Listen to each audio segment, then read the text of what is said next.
No, doctor, aún. Ya.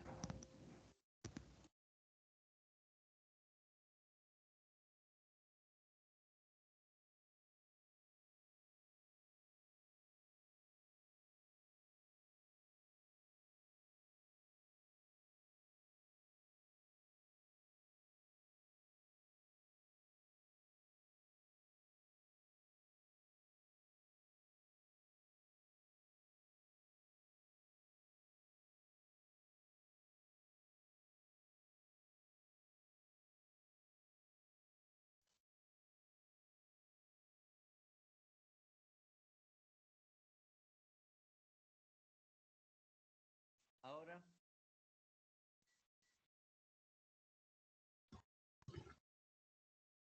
¿se puede ver o no se puede ver? Sí, doctor, ya se ve. Ya me digo entonces. Ya, ahora se ve más grande, ¿no? ¿Verdad? Sí.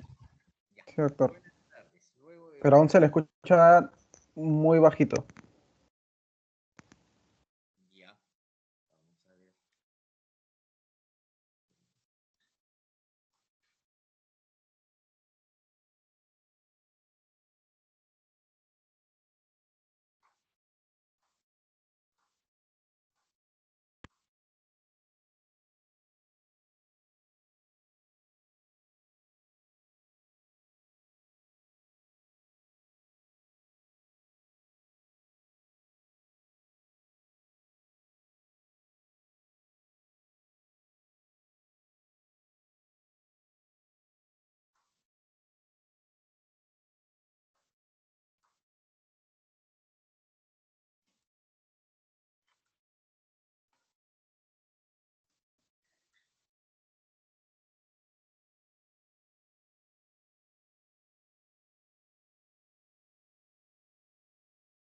Aló.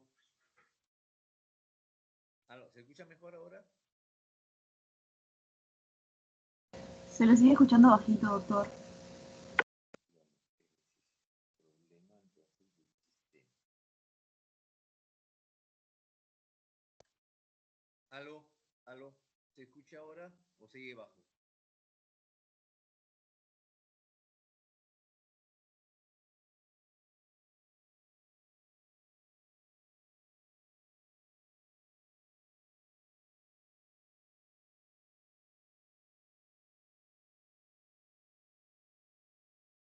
Buenas tardes. ¿Se escucha mejor ahora?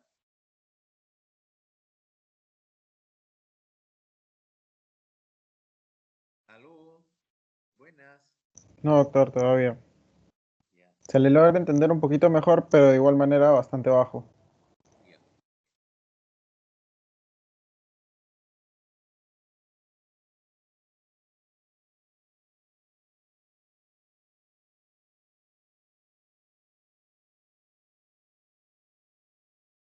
Aló. Aló. Aló.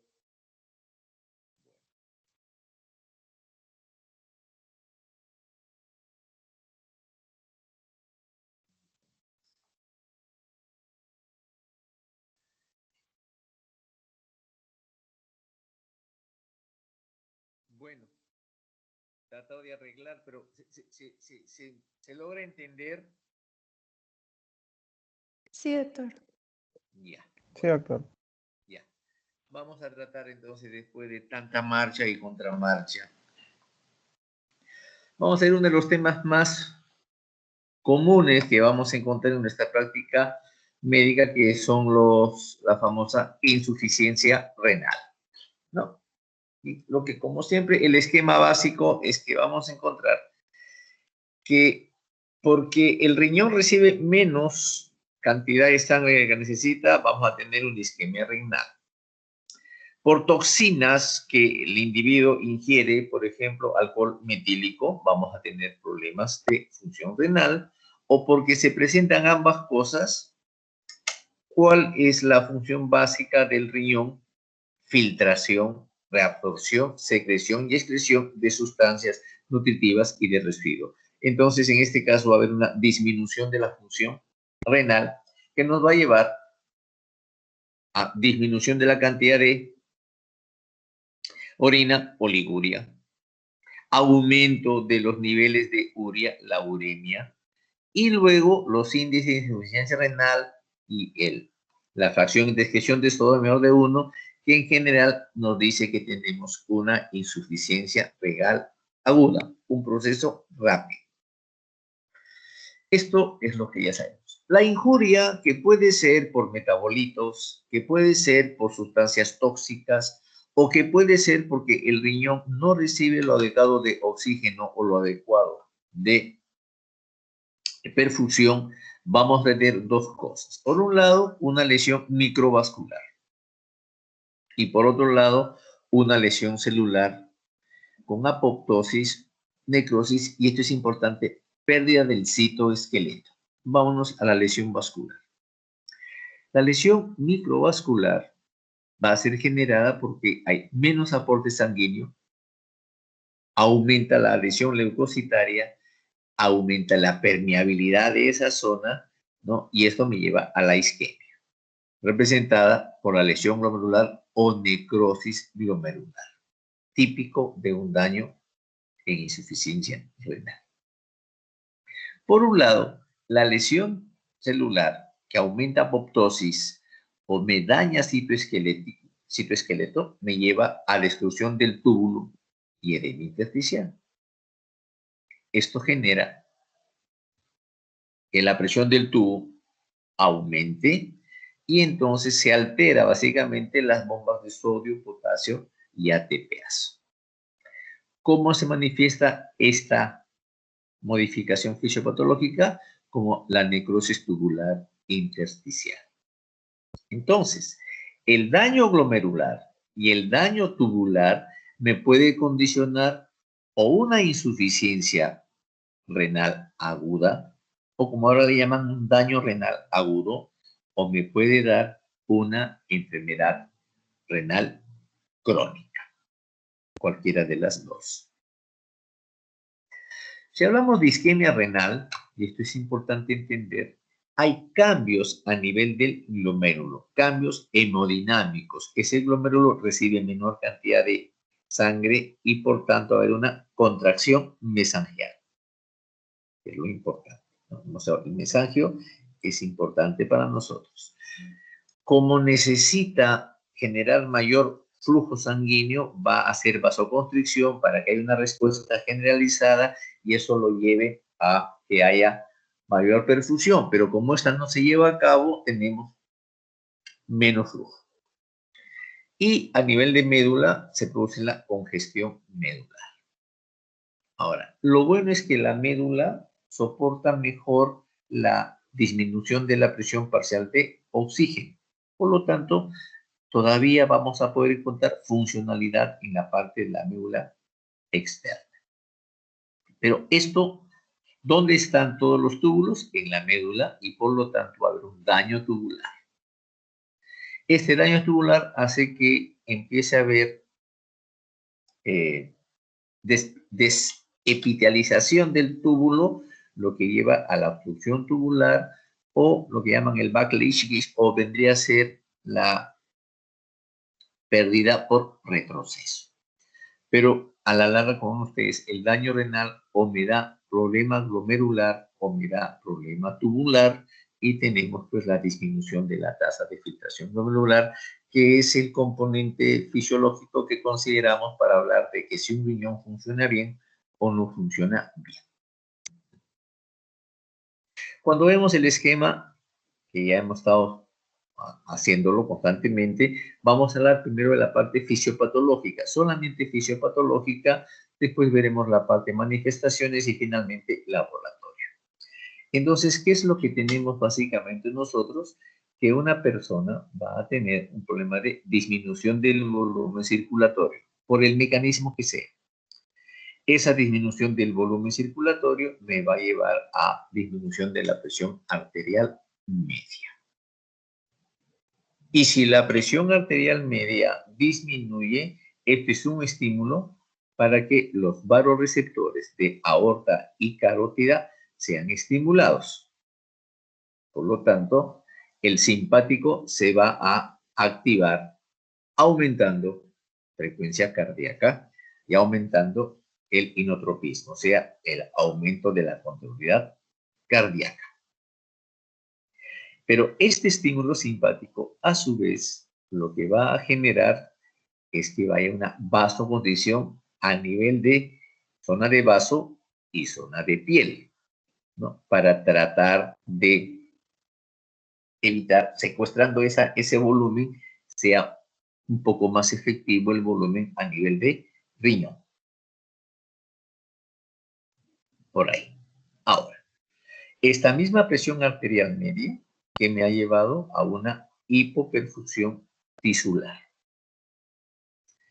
En general, ya sabemos que cuando hay hipoperfusión tisular, se activan los mecanismos para la vía anaeróbica y tenemos la famosa acidosis metabólica. Por otro lado, esta hipoperfusión tisular va a hacer que ese riñón disminuya su tasa de filtración glomerular. Y si disminuye la filtración glomerular, vamos a tener nuevamente, nuevamente, acidosis metabólica. O sea, ya tengo acidosis metabólica por hipoperfusión tisular y por disminución del filtrado glomerular, ¿no?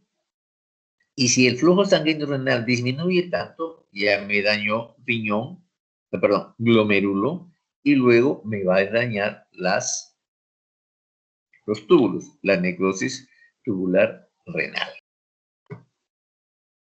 Por otro lado, esta disminución del filtrado glomerular va a generar que el riñón disminuya la eliminación de potasio y aumente la cantidad de fosfatos, que lleva a disminución de calcio. Ahí me voy quedando. Sigo viendo. La hipoperfusión que me llevó a disminución del flujo sanguíneo renal va a estimular al sistema renina-angiotensina, como ya hemos visto en clases anteriores, y esto va a generar nuevamente vasoconstricción esplénica y de piel. Va a tratar este estímulo de aumentar la volemia. Por un lado, ahí vamos quedando. Ahora, vuelvo. La filtración glomerular, que ya me está trayendo problemas de eliminación de los desechos, que me ha llevado a necrosis tubular, va a dar disminución de los azoados y disminución del volumen urinario. Y al aumentar los azoados o los compuestos nitrogenados, estos pueden actuar a nivel de pericardio, a nivel del tubo digestivo, a nivel del pulmón o a nivel del cerebro. Listo. Yendo entonces, ¿qué va a pasar con la paciente para que disminuya su volumen circulante? Encontraremos alguna causal. O tiene una hemorragia, o una deshidratación, un choque, o sepsis, paciente que ha perdido volúmenes. Entonces, volumen circulatorio, lo que me trae a la presión arterial disminuida, y esto se representa porque el paciente tiene hipotensión arterial. Y luego, por efecto del estímulo simpático que va a tener, hemos visto una interferencia cardíaca, que clínicamente la vemos como el paciente con taquicardia. Por la vasoconstricción, la piel va a estar fría y por efecto de los azoados, recuerden ustedes que los compuestos nitrogenados fácilmente atraviesan barrera hematoencefálica y generan daño a nivel de cerebro, por eso que el paciente va a presentar letargo, sopor y si el proceso continúa, termina en coma. A nivel pulmonar, vamos a ver que los compuestos azoados generan procesos inflamatorios, y tenemos la neumonitis. A nivel digestivo, va a dar anorexia, náuseas y vómitos. Y como genera proceso inflamatorio a nivel de pericardio, vamos a tener el frote en la auscultación. Y como su volumen urinario está completamente disminuido, lo que va a presentar el paciente es oliguria o anuria.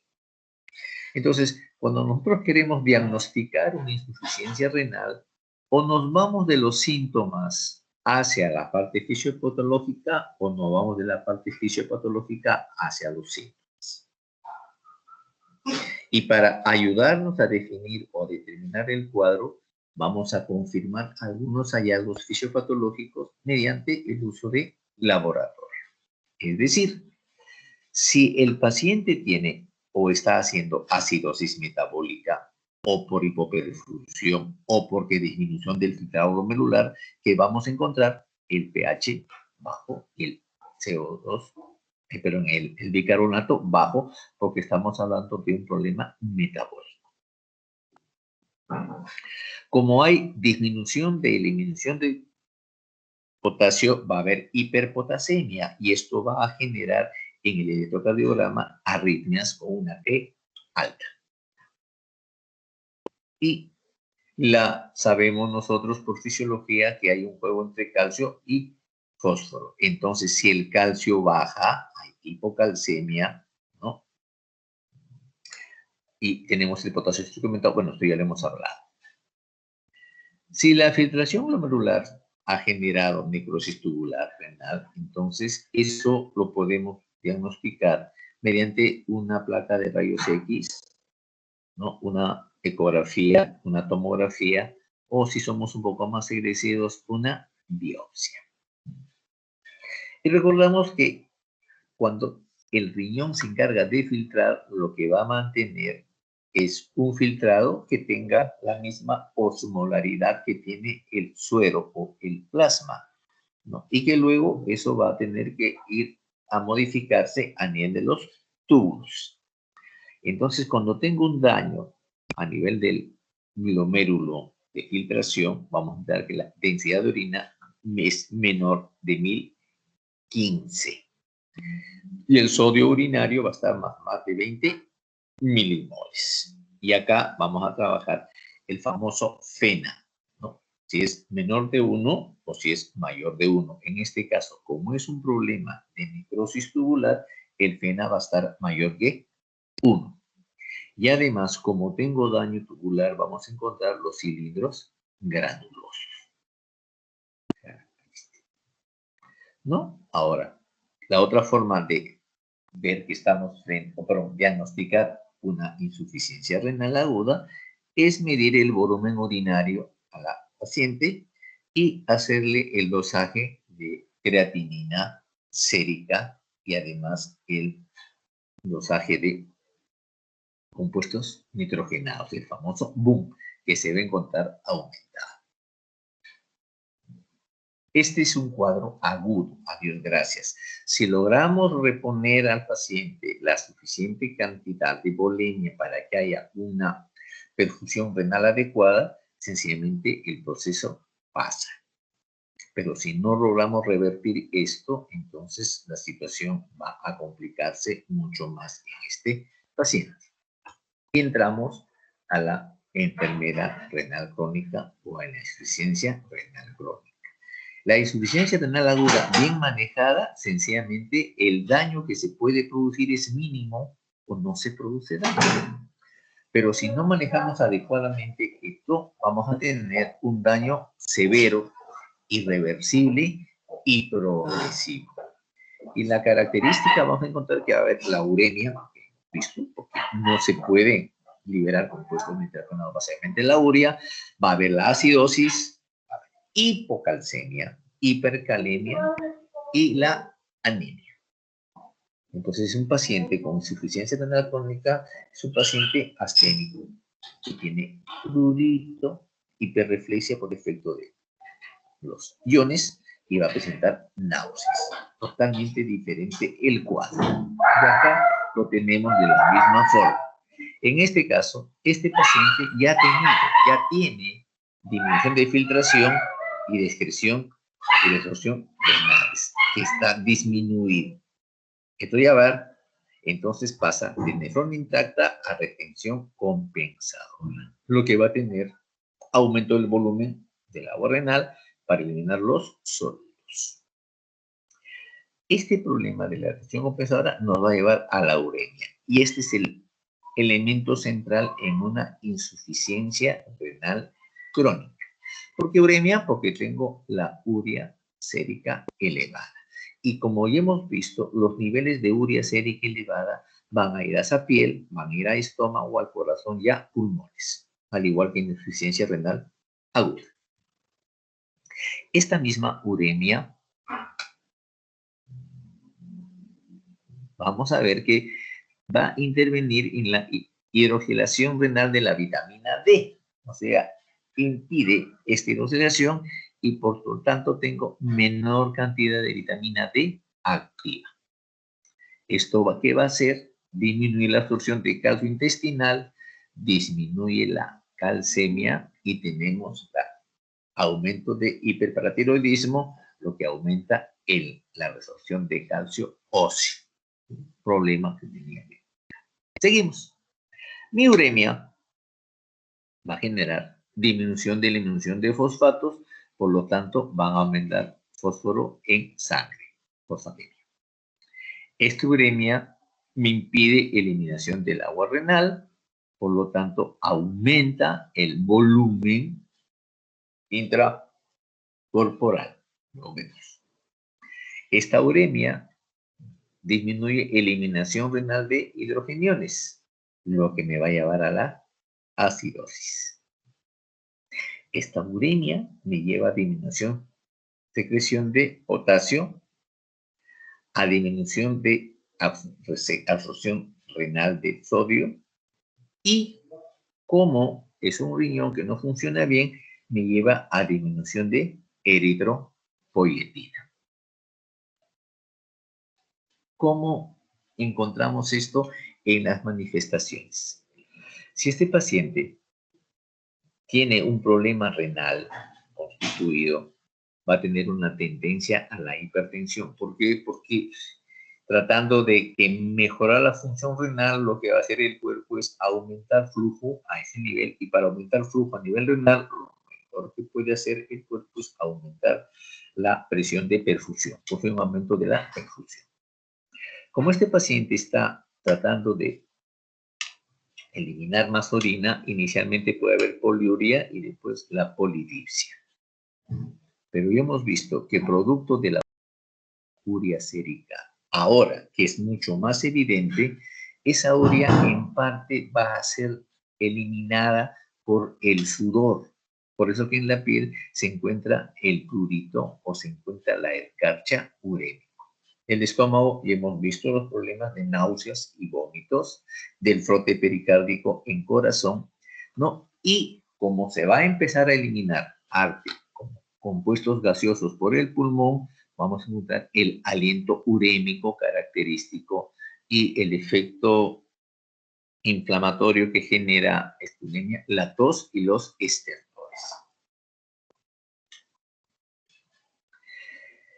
El problema de la disminución de calcio con el aumento de la hormona paratiroidea nos va a llevar a la hiperreflexia, ¿no? Y en este caso aparecen los dos síntomas típicos de Chebox o Trousseau, que tienen que ver con manejo a nivel del el séptimo par craneal, ¿no? Y al tocar el séptimo craneal nos va a dar una tetania en esa zona, o con la posición de la mano, el síndrome de Trousseau, que nos lleva a la tetania. Siguiendo con este concepto, aquí, como aumenta la absorción de calcio óseo, ¿no? Esto nos va a llevar a que ese hueso haga osteoporosis o haga osteopenia, tendencia a las fracturas. Y como vimos que no puede eliminar agua y se va quedando este volumen, ¿a dónde se va a ir? Al celular subcutáneo, formando edemas, ¿no? Y una oliguria tardía. Como ven, el cuadro es totalmente diferente de una insuficiencia renal. Y algo más, que junto con la piel que se va a encontrar de escarcha, el paciente tiene un tinte terroso en piel. Cuando ustedes pasen a hacer clínica, basta que vean un solo paciente con una insuficiencia renal crónica y vean el color de su piel para que se les quede grabado, y suficiente a veces ver a un paciente por el color terroso y decir, ah, ese paciente tiene insuficiencia renal crónica.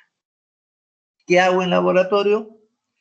Lo más importante, depuración de creatinina completamente disminuida. Si no hay eritropoyetina, ¿qué es lo que va a tener? La anemia. Todo el problema que ya tiene el paciente se suma a la anemia, que no va a ser corregida dándole fierro, porque el problema es que tendremos que trabajar con el eritropoyetina. Si tiene uremia, lógicamente vamos a hacer nuevamente la creatinina ser comentada, la urea aumentada, ¿no? Y como hemos visto que se está reteniendo fósforo, hipofosfaturia. En este caso, aquí, como el problema, hay una disminución de sodio sérico, el potasio está disminuido en orina y aumentado en suero, ¿no? Y esto permite en el electrocardiograma la T picuda, ¿no? Y disminución del segmento ST, así como arritmias, todo dependiente de potasio. Y la acidosis ya la conocemos, un pH bajo, bicarbonato bajo, ¿no? Y si ustedes quieren más, en este caso, el electrocardiograma, aparte de la T picuda y el ST disminuido, vamos a encontrar, ¿no?, el QT largo. Y para ver cómo está el calcio va a estar disminuido y el riesgo de osteoporosis es mucho mayor. O sea, partimos de un proceso eminentemente renal y terminamos con un proceso metabólico grande. Y este cuadro que les ponía básicamente es para ver si mi problema es la insuficiencia renal, que sabemos que puede ser prerrenal, intrarrenal y porrenal. La más rara es la porrenal. La que nos preocupa es la pre y la intrarrenal o la parenquimatosa. Entonces, algunos puntos que nos ayudan y les ayudarán a ustedes para poder establecer sus criterios diagnósticos y criterios fisiopatológicos. El sodio en orina en prerrenal es menos de 12.000 equivalentes, mientras que en una intrarrenal supera los 20.000 equivalentes. Y la relación de sodio-potasio en orina, en una prerrenal, el potasio es mayor que el sodio, mientras que en una renal o intrarrenal, el sodio es mayor que el potasio. Y a continuación de esto viene la osmolaridad. Un problema en la prerrenal es que la osmolaridad no es ligeramente, o sea, comparativamente con la parenquimatosa, está por encima, aumentada por encima de los 400 a 500 miliosmoles, mientras que en la parenquimatosa o la intrarrenal, la osmolaridad está disminuida, menos de 150 miliosmoles. Y lo que siempre vamos a utilizar durante toda nuestra vida, el famoso FENA, ¿no? La fracción de expresión de sodio, y es característico. Como aquí en la prerrenal no hay daño tubular, es siempre menos de 1. Pero como aquí ya hay daño tubular, el sodio, la expresión va a ser muchísimo mayor, es mayor de 1. Y luego vienen ya manejos un poco más finos, ¿no?, que es el nitrógeno ureico versus el nitrógeno en sangre, o urea en sangre con urea en orina, mayor de 8 y menor de 3, o la relación de creatinina en orina frente a la creatinina en sangre, mayor de 40 en la prerrenal y menor de 20 en la intrarrenal. Y los cilindros en la prerrenal son cilindros hialinos básicamente, mientras que en la intrarrenal pueden ser pigmentados o pueden ser celulares. Entonces, más o menos esa es una idea global para que ustedes puedan establecer diferencias entre una prerrenal y una intrarrenal, ¿no? Y justo eso es todo lo que tenía que darles en esta reunión. Si tuviera alguna preguntita, por favor. Profesor, ¿qué tal? Yo tenía ¿Cómo una estás? pregunta. Dime. Sí, bueno, en mi opinión me pareció muy didáctico los gráficos que mostraron. Quería saber sobre qué libro lo saca, porque, bueno, ahí menciona muchas cosas que en la teoría no mencionaron, sobre todo la parte de laboratorio y manifestación, la parte de manifestaciones clínicas. No sé si nos podría decir sobre en qué libro lo podríamos obtener esos gráficos, por favor. Ya, es un libro que se llama Fisiopatología en esquemas. Ya esto, voy a tratar, sí, yo tengo ahí la copia del libro. Y yo les prometo cómo podemos hacer para que ustedes lo tengan. Ah, mm, ¿El delegado del grupo quién es? O cualquier, Eh, bueno, ya. ¿Tú estás de delegado o estás de preocupado? Buena cosa. el delegado es Daniel Carranza, pero no sé si se encuentra en este grupo. Ya, no, me refiero, miren, esto, hazme una cosa, tienes mi correo, ¿verdad? Sí, creo que sí lo Ya, tengo. Lo puedo, ya. bueno, por el correo de la universidad lo puedo obtener. Sí, escríbeme al correo de la universidad para yo les remito, les doy el libro, porque el conocimiento es de todos. Y eso de Ya, forma los va a ayudar ok. más. ¿Ya? Muy amable, Así doctor. hacemos. No hay Muy ningún amable, problema. gracias. Listo. Así que ya saben, muchachos, ahora que ya han pasado lunes y martes para leer bastante, yo también tengo que leer todos sus trabajos ahora porque recién nos están mandando al aula virtual. Y ha sido un gusto hablar de insuficiencia renal y nos estaremos viendo la próxima semana. Hasta luego.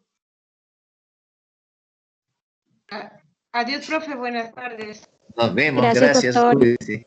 Chao, nos vemos. Gracias. Bye. Acá de mi grupo.